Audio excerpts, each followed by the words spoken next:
กองประชุมรัฐบาลเปิดกว้างครั้งที่2ประจำปี2025พร้อมกันค้นคว้าปรึกษาหารือหลายหัวข้อสำคัญวันที่12มังกร2026ที่หอประชุมแห่งชาติรัฐบาลได้ไขกองประชุมเปิดกว้างครั้งที่2ประจำปี2025ภายใต้การเป็นประธานของทานสอนไซศรีพันดรนายกรัฐมนตรีมีบรรดาทานรองนายกรัฐมนตรีสมาชิกรัฐบาลประธานคณะกรรมการปกครองนครหลวงเวียงจันทร์และบรรดาทานประธานรองประธานคณะกรรมการปกครองบรรดาแขวงและภาคส่วนเกี่ยวของเข้าร่วมกองประชุมรัฐบาลเปิดกว้างครั้งนี้จะได้ดำเนินเป็นเวลา2วันซึ่งเนื้อในของกองประชุมจะได้พร้อมกันค้นคว้าปรึกษาหารือและประกอบความเห็นด้วยความเอาใจใส่และความรับผิดชอบสูงต่อหัวข้อสำคัญดังนี้รายงานการสรุปตีราคาการจัดตั้งปฏิบัติเวียกงานในตลอดระยะ1สมัยผ่านมาและเวียกจุดสุ่มพ้นเด่นปี2025และเสนอแผนเวียกจุดสุ่มปี2026และคาดคะเนแผน5ปีต่อหน้าของรัฐบาลรายงานความคืบหน้าการจัดตั้งพันขยายมติว่าด้วยสร้างเศรษฐกิจเอกราชเป็นเจ้าตนเองในระยะใหม่ฉบับเลขที่04/กมสพลงวันที่11เมษายน2024และผ่านทางมติว่าด้วยการแบ่งความรับผิดชอบในการจัดตั้งปฏิบัติมติว่าด้วยการสร้างเศรษฐกิจเอกราชเป็นเจ้าตนเองในระยะใหม่ฉบับปรับปรุงห้างดำรัสว่าด้วยการกำหนดหน้าเวียกและการแบ่งความรับผิดชอบในการจัดตั้งปฏิบัติแผนพัฒนาเศรษฐกิจสังคมแห่งชาติแผนงบประมาณแห่งรัฐและแผนเงินตราประจำปี2026และแผนการแก้ไขผลการกดสอบรายงานบรรดาโครงการที่สำคัญจำนวนหนึ่งคือ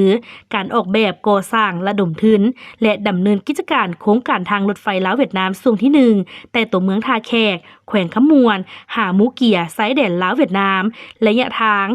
147กิโลเมตรในรูปแบบก่อสร้างดำเนินงานและมอบโอน BOT รวมทั้งผลการเจรจาสัญญาสัมปทาน CA ของโครงการดังกล่าวเสนอแผนบริมสิทธิ์ในการก่อสร้างและปรับปรุงเส้นทางในปี2026โครงการทั้งด่วนพร้อมทั้งเสนอกลไกและวิธีจัดตั้งปฏิบัติตัวจริงเสนอแผนปฏิบัติตัวจริงในการหันการเก็บและหับเป็นทันสมัยสำหรับปี2026โอกาสนี้ท่านนายกรัฐมนตรีได้กล่าวว่ากองประชุมครั้งนี้เป็นกองประชุมรัฐบาลเปิดกว้างครั้งสุดท้ายของรัฐบาลสุดที่9และก็เป็นกองประชุมรัฐบาลเปิดกว้างครั้งทำอิฐที่ได้ประชุมร่วมกับบรรดาประธานคณะกรรมการปกครองนครหลวงเวียงจันทร์และบรรดาแขวงในขอบเขตทั่วประเทศทั้งไขขึ้นในท่ามกลางบรรยากาศที่หากก็สำเร็จการเฉลิมฉลองวันสถาปนาสาธารณรัฐประชาธิปไตยประชาชนลาวครบรอบ50ปีการเฉลิมฉลองวันเกิดประธานไก่สวนพรหมวิหารครบรอบ105ปีและดำเนินกองประชุมใหญ่ผู้แทนทั่วประเทศครั้งที่12ของพรรคประชาชนปฏิวัติลาวด้วยผลสำเร็จอย่างจบงามนอกนั้นยังได้ยกให้เห็นสภาพการพ้นเด่นที่เกิดขึ้นอยู่ภาคพื้นและสากล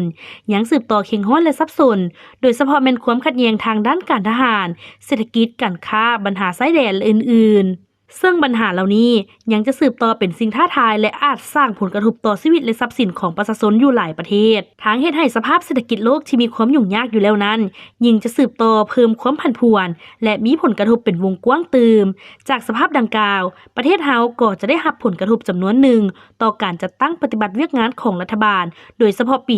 2026เป็นปีเริ่มต้นปฏิบัติมติกองประชุมใหญ่ผู้แทนทั่วประเทศครั้งที่12ของพรรคประชาชนปฏิวัติลาวแผนพัฒนาเศรษฐกิจสังคมแห่งชาติ5ปีครั้งที่10ฉะนั้นจะต้องได้สืบต่อสุมใส่ติดตามอย่างใกล้ชิดในการแก้ไขปัญหาที่เกิดขึ้นเพื่อบ่ให้กระทบต่อชีวิตการเป็นอยู่ของประชาชนพนักงานราษฎรและการพัฒนาเศรษฐกิจสังคมของประเทศเฮา